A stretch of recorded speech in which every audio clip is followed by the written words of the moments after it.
adom ne asomdwe ne ahweye nti mo gidi se wo ho ye Rade Yankopon koso nhyira wo ba bibiara wo na da wutie ye manage se da woda so ti ase na wo ye video si na mo gidi se rade siesie no mienu se da hyen so menya kwanya ewo asase foforo no so si ti ase ne mompai eja pa da wase ewo don asande aman esa beti wasem no eso siesie na boa en man ti ase o de yesu man ye se bu ya tan no me hu se yi en tan na fesiesie en kwanje wo Jesus din mu amen. The work of the devil. Yesterday you hu say how to know say prophet way ofri Yankopon ana say oyo trofo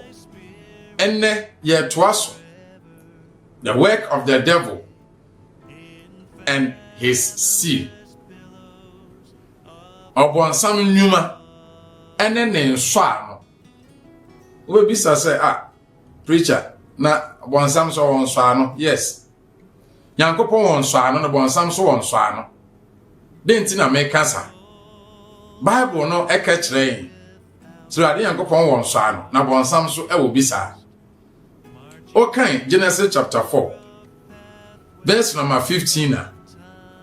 Yankopon bra Cain ekum ne nua Abel Yankopon ede seal nso ano bi eso Cain ano ohye ne nso no bibia lo obehu Cain no wanku no anenti ye kese ejinaye kra e kiresen ana e kam nso hyede airportin bi a e kiresen wonsa tetebe no bi twere ohoma krata de e kireso ohene wei e na ode sa ahoma yi ba no wonsa ne nkawa esi so aye the symbol the seal e kirese letter wei efro ohene obenten ho na eba the preacher eden kwanti na ode sa ade ebe adenti Yankopon yesa o kan nti Awurade na nkasa be mamon sankyene hwa baba ne benyin awo oba bani na watu ne din Emmanuel Isaiah chapter 7 verse number 14 enti Awurade nkasa me sankyene ampa esiye Mary yinsen owo ye tu Yesu din se Emmanuel afenso twetietwa o kan Genesis chapter 17 verse number 11 ode no so ye nsunso ano ma ne ma ewo Abraham breso se muntwa mutwetia na enyam ne muntem sankyene na enkyere se me mba na mo na mo so munya Nkopon ne me enti ane nso ebeye sankyene emma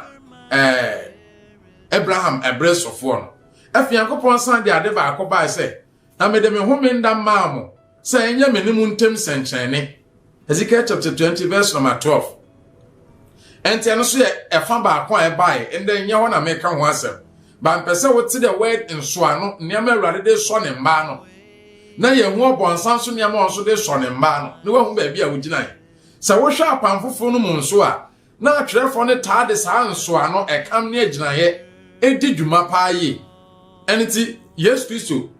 okan bi Paul kan bi wo kan Galatians chapter 6 verse number 17 na Paul say ya kame me ne Yesu Kristo ni pedua na eden abom enti wahunu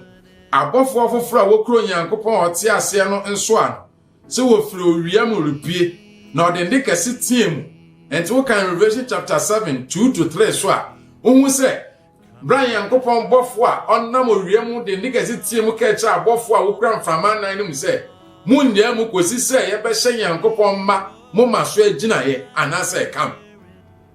the question ade na me ma won faton bebre se pese wo follow me na timi bi ase Yankopon awokon fa so hye ne manso na bonsam so hye ne manso na be hu ofa ugina ye and we can Romans chapter 4 verse number 11 and so kasa asem na anti adenti na totomo bi me pese wo de to tirim se ade biara Yankopon aye no Satan so ebe ye ne nseso a eyehu efise Satan yo daadafo esa ne se Onyankopon ne nsenkyene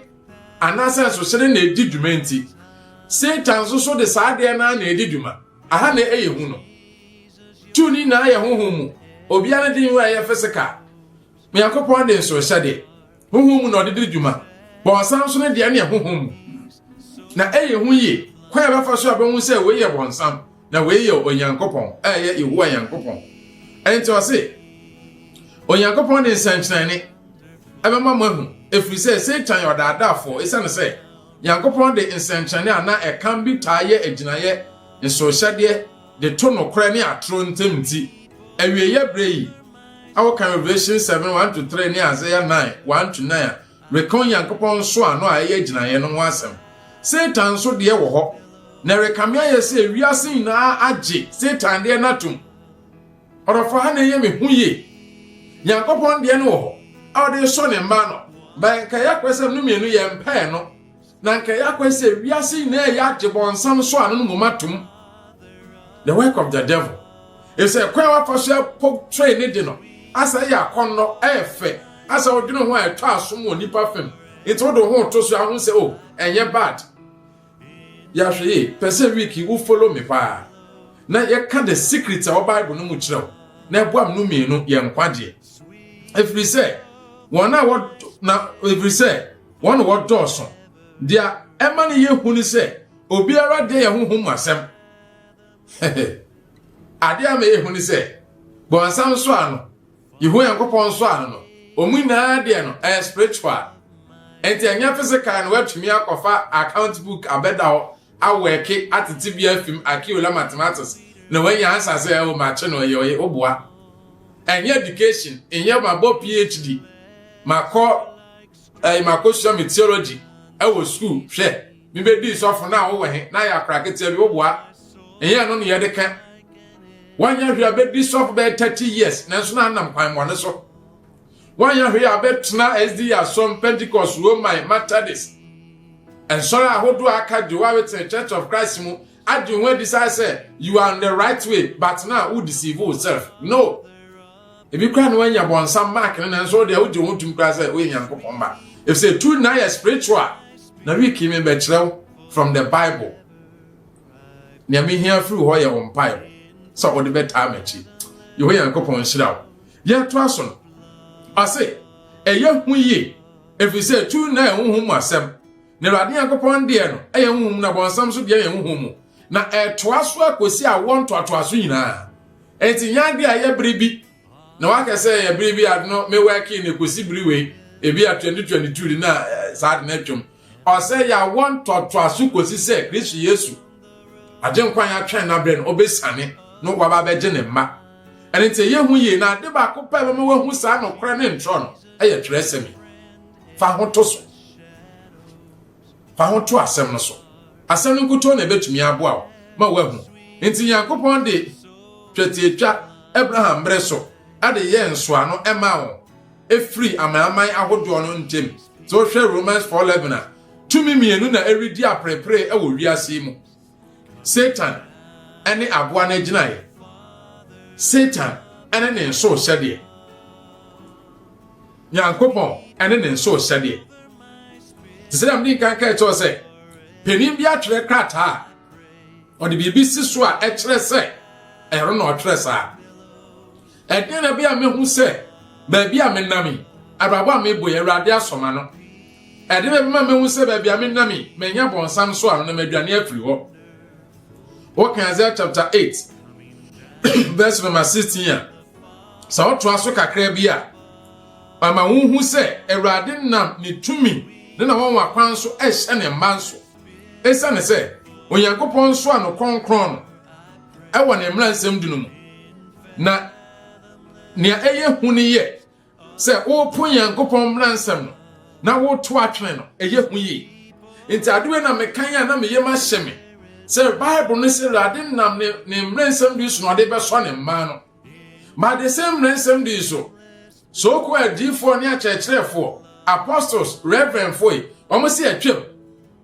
ti hayo adem mani abra me no kasani Yakopon se na me de be so me mba no adifo ezu si atwem enti ese wan di so ne Awurade se na de be so ne mba na bisa ho se enti ko be gina hefa kwa so fa kyerɛkyerɛw ekotu quotation am mispraising no akyerɛkyerɛm se de be favor enti ama wo so agye de se o mra kra nya adwuma atwem ye be se de sua mra no adesua na so nde ne ampese oten Yakopon se eno na onfa so de aso ne mma no e kire se ampa wo ya ne dia ade eye hu no hwe Bible ne kan se mi mpese yembie ne yenkan. Revelation chapter 14 verse number 9 to 12. Verse of our Bible, Revelation 14 verse number 9. I say, na obafo foforo otoso miansa edi won echi de ne kasiti emu se so obi koto aboa ne ne honi na oji na gina edi si na moma ana ne nsa so a ono na obenom onyankopon abufuhie nsa a wahwie no gine agu na abufuhie kuruwa no mu na waye no ayayade ogya ne sofi mu abofo kronkron ne aduama no anim na won ayayade awisie no be flo osoro daadaa na won na wa obekoto aboa no ne ne honi na obiara obegye ne din agina ye no rinya ohome awiane anadwo na ha na hotefo bo asetowo wona wo kura Nyankopon ahyede ne Yesu Kristo gidie mu entorofo Bible ne se wa po Nyankopon mra na wandi so no wanje Yesu Kristo antum no ose odo mego jatadan no mu na Onyankopon be so ne ma wodi ne mransan wodi Yesu Kristo di no emo maso. The question is, Yamemra no wodi so. Hane ye huno. So wodi Yamemra ne so ana. Nso Nyankopon ahyede o kan ho asem. Nkyekere mu. Obiara odi Nyankopon mransam no so. Saa de no. Na odi Yesu Kristo di no. O wa kwanya so obetumi anyankwade. Na atro nkyekere so ho. Eno se Satan so shade ana na giant eno say won som edafoforo biara enye de Awurade Nyankopon aka ho asem no a yahweyi efise Satan so de wo ho na oka kire Hawa ne Adam say mudi duaba na mani bebie na mo behunu Nyankopon na mo beye se ono na won ani bie ye no na ente saa se de Satan ka kire wo no na mum no wode dadeja ende yore dada wiase bio se somde biara wo pe na ji Yesu Kristo di na eno ane wakomem odofo ma wani now adenta ya po se ya memra atwom ni na se homeda na ehye Nyankopon mra nsanu mu no bonsam pese obete se ne Awurade de so ne ma no pese me ka secret be chiro so witi e be boa. I'm not preaching church, but I'm preaching the Bible. Pese o kan me kan okwa na o tresem ni cho na hu se Kristo Yesu do na pese o jo na nti sadia ye ma obonsam taye adepansa so de dada enipa efri tete obosum bi ji nim a oman bi so a obia de ni tumi kwahye ne nsa eso wogiri se ono no obetumi age wo eninti Satan eye enso hyede ahodo bebree sadia be ya odi be twini pa adwene asiri ne so eye huyi na mbesa wo hwa ade bi wa ose se ya jibon sam dia ya wo se ya ji Kristo ene ne mra ne dia ya wodankwa efri tete ana Satan sanda da ya da yen na braye ni bebe ya ho so na entisa enti eden kra ne Satan enso hyede no abranti bi tenase